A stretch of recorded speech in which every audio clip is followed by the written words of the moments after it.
This campaign is listening to the African American community.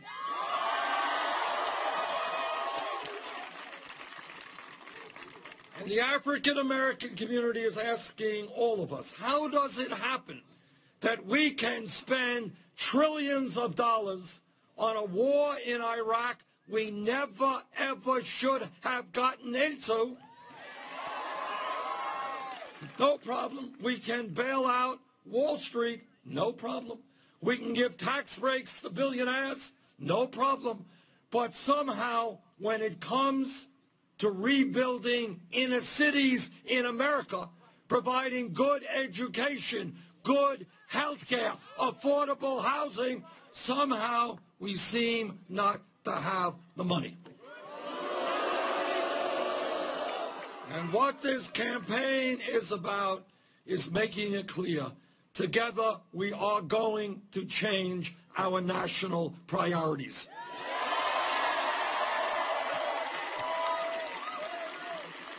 No more tax breaks for the rich. They're going to start paying their fair share of taxes. No more wars that we should never have gotten into in the first place.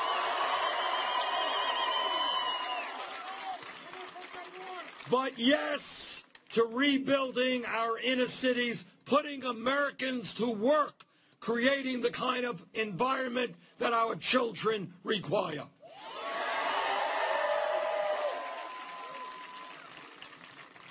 And this campaign is also about telling those Republican governors all across this country, we will no longer allow you to suppress the vote.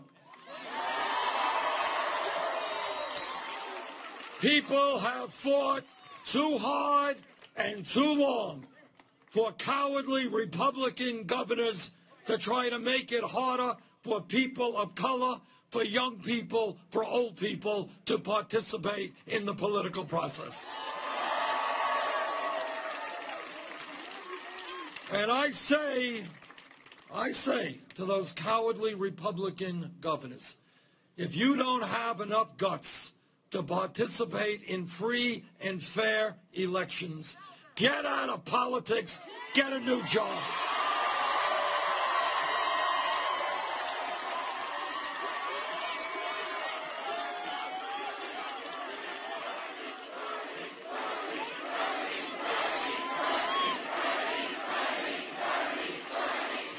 This campaign is listening to the Latino community. And what the Latino community is telling the world is that there are 11 million undocumented people in this country, many of them living in the shadows, many of them living in fear, and many of them being exploited every day on the job. I just came back from California and we visited Central California and talked to farm workers there. And what we're seeing in that part of the world and all over this country is that people who have no legal rights can be forced to work longer hours than they're supposed to, be paid wages lower than they're supposed to, have terrible working conditions, but they have no recourse because they have no legal rights. That has got to change.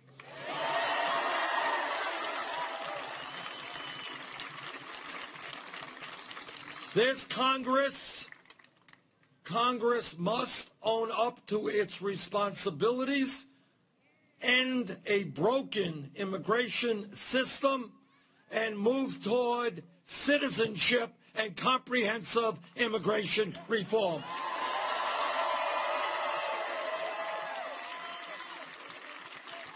And if Congress does not pass comprehensive immigration reform and a path towards citizenship, I will use the executive powers of the presidency to move in that direction.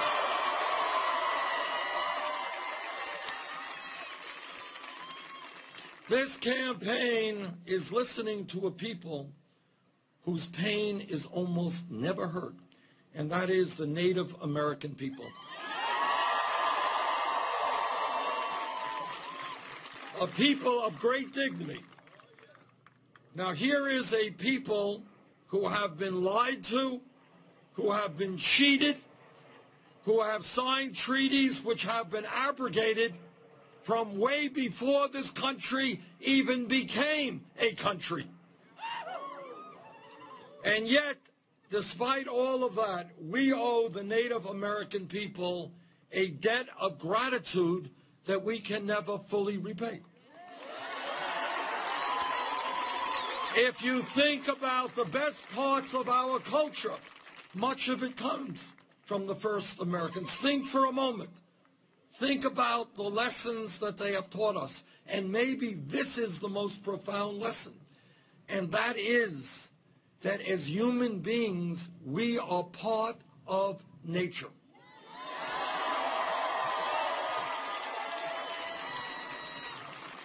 Not a complicated idea, but a profound idea which tells us we must live with nature.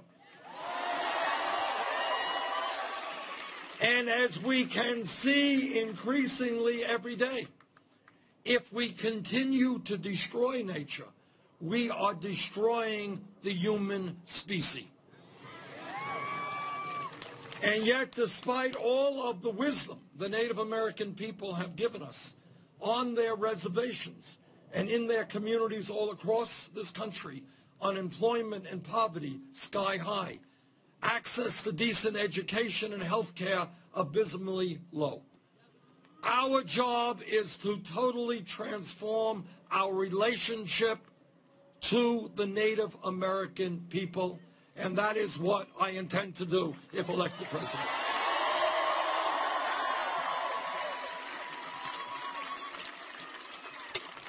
Now, I know that, as you all know, Donald Trump is, among many other things.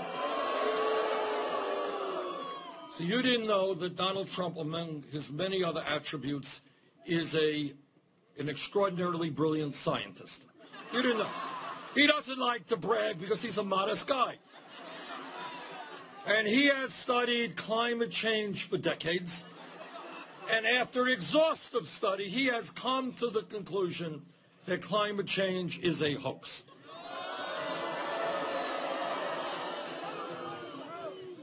Now, on the other hand, I have, as a member of the Senate Committee on the Environment, I have talked to people other than Donald Trump on this issue. And they have a slightly different perspective.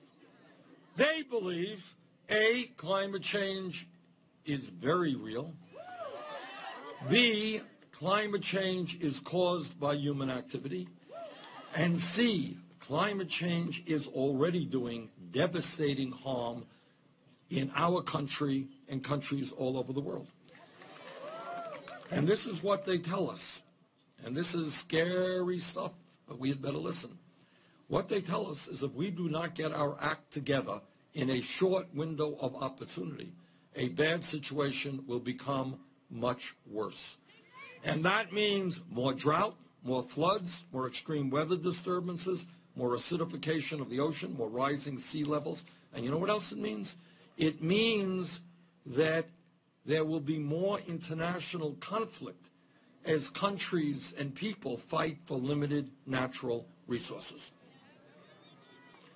Our job is to tell the fossil fuel industry that their short-term profits are not more important than the future of this planet.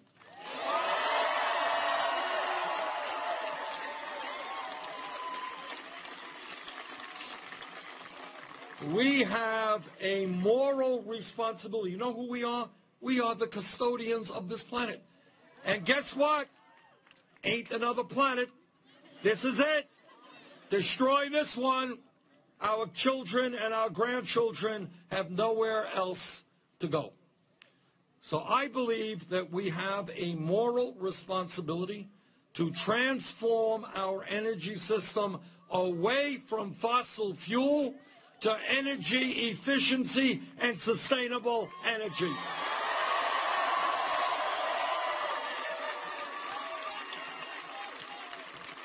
And by the way, When we do that in an aggressive way, we can create millions of decent paying jobs. And when we work with other countries, oh, by the way, we save the planet.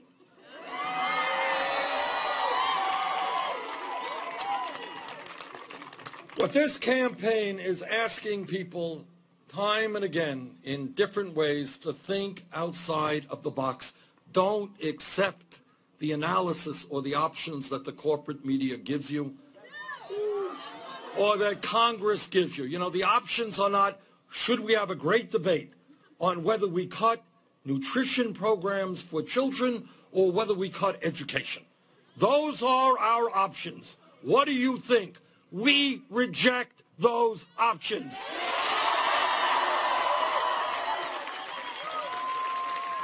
At a time of massive income and wealth inequality, the other option not put on the table is that the billionaires and corporate America will start paying their fair share of taxes.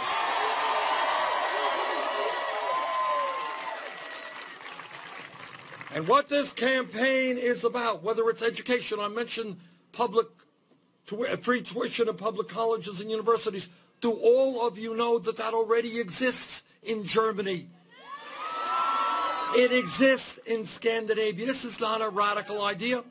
And when we talk about human needs, when we talk about affordable housing, where there is in city after city, you know, when I was a kid, the expectation was that families should pay 25 or 30% max of their incomes for housing. Do you know that? You're laughing because today all over this country, people are paying 50 or 60%. Now, how the hell do you have money left over to buy food, to keep your house warm, to put gas in the car, if you're paying 50% or 60% for affordable housing? So our job is to build millions of units of affordable housing. Our job is not to accept that fellow Americans are sleeping out on the street a few blocks away from here. Never accept that as a reality. We can change it.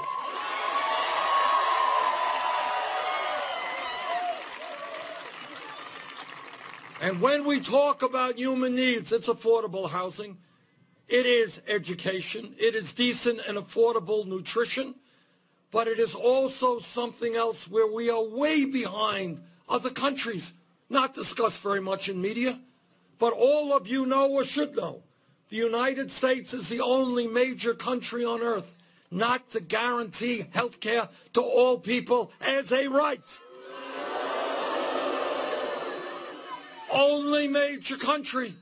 Go to Germany, go to Scandinavia, go to the UK, go to Holland, go to France. Every person, go to Canada. I live in Burlington, Vermont, 50 miles away from the Canadian border. Not a big deal. Everybody in Canada has health care as a right. We are the only major country that does not exist. I think it's time to end that international embarrassment.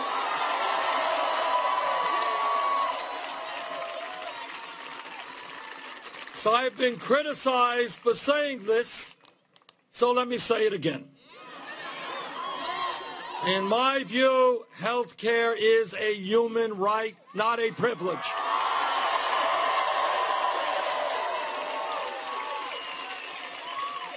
That means if you're rich or you're poor, you're young or you're old, you should be able to go to the doctor when you need to go to the doctor. Now, the Affordable Care Act has done some very good things, but we still have a long way to go. We got 29 million Americans today who have no health insurance. We have even more, including many of you, who are underinsured with high deductibles and high copayments. Is that right? Anybody know how many people in this country die every year because they don't get to a doctor when they should? That's right, 40,000. I talk to doctors all of the time, and you know what they say? they say that patients come into their offices much, much sicker than they should be. And the doctor said, why didn't you come in a year ago when you first felt your symptom? And what do people say? They say, I didn't have any health insurance, or I had a high deductible, I couldn't afford it. And 40,000 people a year die because they go to the doctor too late.